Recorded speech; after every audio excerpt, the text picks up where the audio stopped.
Herkese merhabalar. Kanalıma ve mutfağıma hoş geldiniz. Bugün sizlere tam ölçülü nefis bir pizza tarifiyle geldim.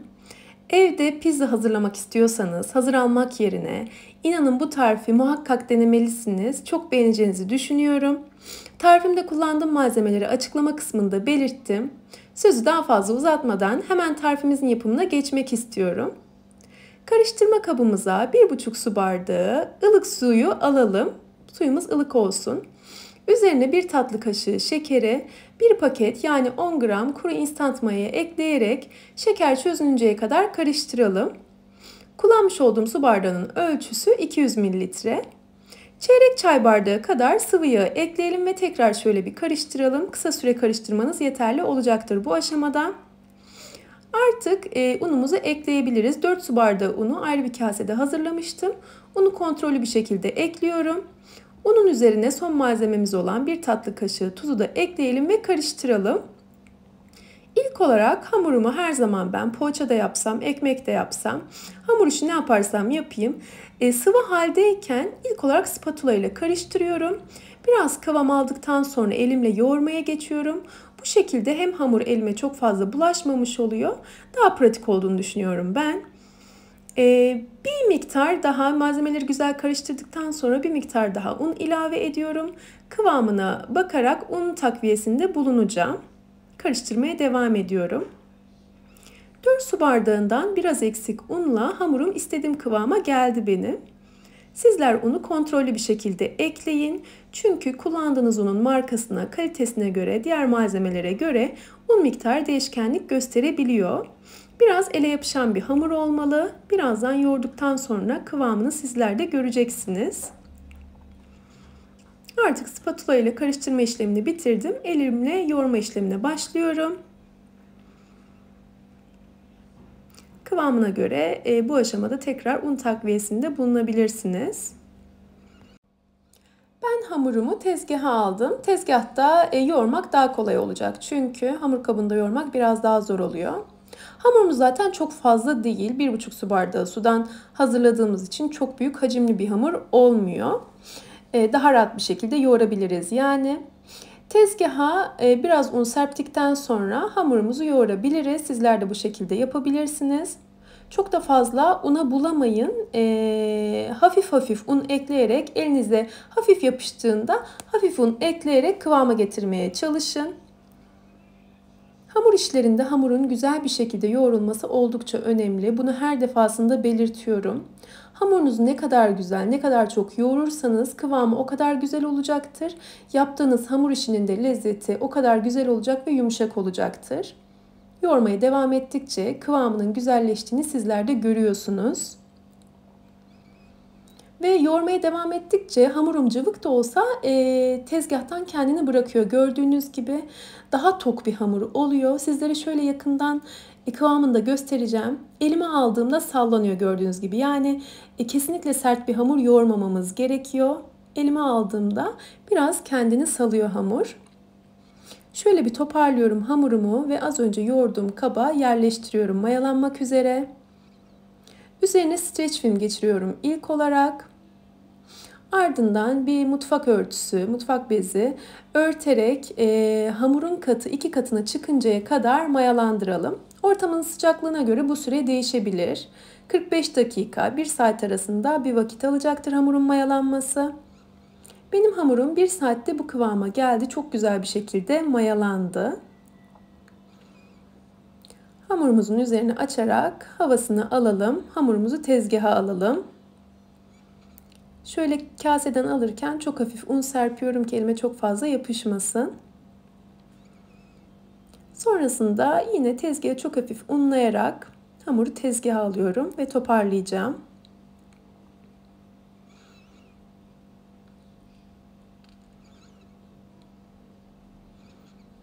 Hamurumuzu toparlayalım bu şekilde.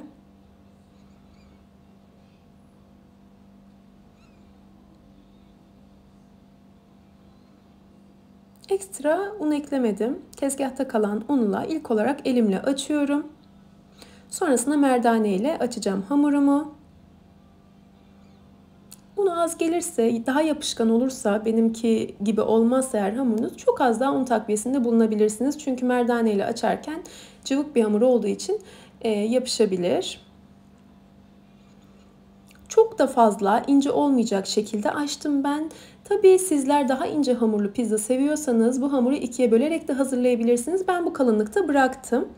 Ben biraz kalın hamurlu, doyurucu olmasını istedim. Tek bir tepside hazırladım. Belirttiğim gibi sizler daha ince hamurlu seviyorsanız daha ince, biraz daha unlayarak daha ince bir şekilde hamurunuzu açabilirsiniz. Ve bu hamurdan 2 adet pizza çıkartabilirsiniz. Şöyle bir fırın tepsisine içerisini yağlamıştım tepsimin. Hamurumu yerleştiriyorum. Kenar dolgulu bir pizza olacak.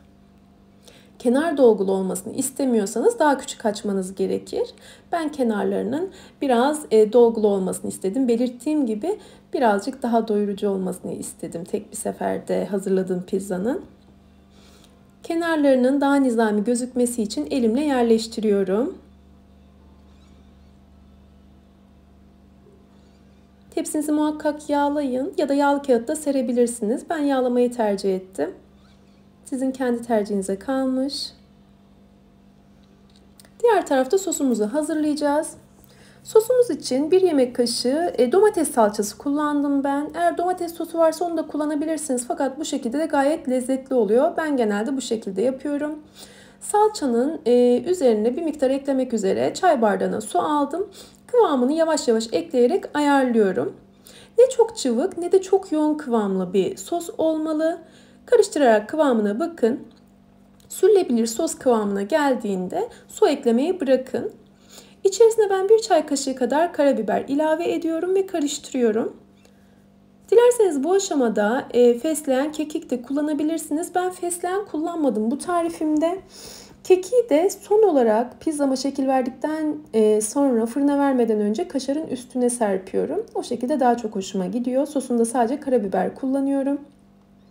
Hamurun üzerine çatalla bu şekilde delikler açıyorum ki pişerken kabarmasın, şekli bozulmasın. Her yerine bu şekilde çatalla delikler açın.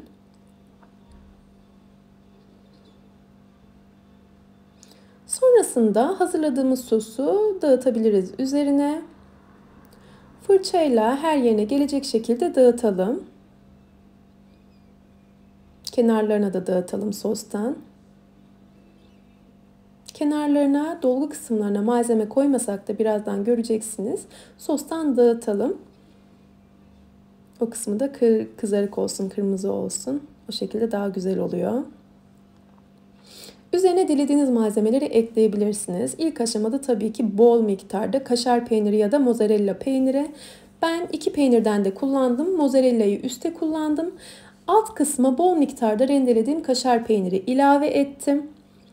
Bol kaşarlı güzel oluyor pizza. Bilmiyorum, biz ailecek kaşarlı çok seviyoruz. Onun için kaşarı bol kullandım. Sizler damak tadınıza göre ayarlayabilirsiniz tabii ki. Üzerine kırmızı biber, kırmızı kapya biber ekledim. Sonrasında zeytin ilave ettim. Normal evimizde olan zeytinleri bıçakla bölerek ekledim ben. Hazır zeytin kullanmadım, yoktu çünkü elimde.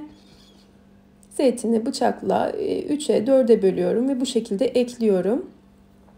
Yeşil zeytin de kullanabilirsiniz eğer seviyorsanız. Bir miktar mısır ilave ettim. Eğer mantarlı seviyorsanız bu aşamada mantar da ilave edebilirsiniz. Aralara da sucuk koydum. Sucuk, sosis, farklı malzemeler de ekleyebilirsiniz damak tadınıza göre. Üzerlerine çok hafif bastıralım. Az önce de belirttiğim gibi son olarak ben mozzarella peyniri ekledim. Mozzarella peyniri yoksa elinizde bu aşamada tekrar kaşar peyniri ilave edebilirsiniz. Bu aşamada çok fazla mozzarella'ya boğmadım. Zaten alt kısmında bol miktarda kaşar olduğu için bir miktar kullanmanız yeterli olacaktır. Ve bana göre en çok yakışan baharat kekik. Pizzaya 1 tatlı kaşığı kadar da keki elimle serpiştirdim. Önceden ısıttığım 180 derecelik fırında 25 dakika kadar pişirdim. Pişme süresi fırından fırına farklılık gösterebilir. Kontrollü bir şekilde pişirin. İlk sıcaklığı çıktıktan sonra pizzamı servis tabağına aldım ben. İlk sıcağı çıktı ve dilimliyorum. Sizlere şimdi iç dokusunu da göstereceğim. Gerçekten çok iştah açıcı görünüyor. Yumuşacık, lezzeti şahane oluyor. Çocuklar bu lezzete bayılıyor. Zaten pizza sevmeyen ender insan vardır diye düşünüyorum. Pizzayı bu tarifle bir defa denemelisiniz. Çok seveceğinizi umut ediyorum. İnanıyorum çok seveceğinize. Şöyle yakından kıvamını da göstereyim. Yumuşacık, lezzeti şahane. Ben bir defa denediğiniz takdirde pizzanızı artık sürekli bu tarifle hazırlamak isteyeceğinizi düşünüyorum. Umarım tarifimi denersiniz ve beğenirsiniz. Eğer tarifimi buraya kadar izlediyseniz ve beğendiyseniz aşağıda yer alan beğen butonuna tıklarsanız çok mutlu olurum. Ve eğer hala kanalıma abone değilseniz yine aşağıda yer alan abone ol butonuna tıklayarak yanındaki bildirim ziline basarsanız yeni tariflerimden anında haberdar olabilirsiniz. Yeni tariflerimde görüşmek ümidiyle sağlıkla ve afiyetle kalın. Hoşça kalın.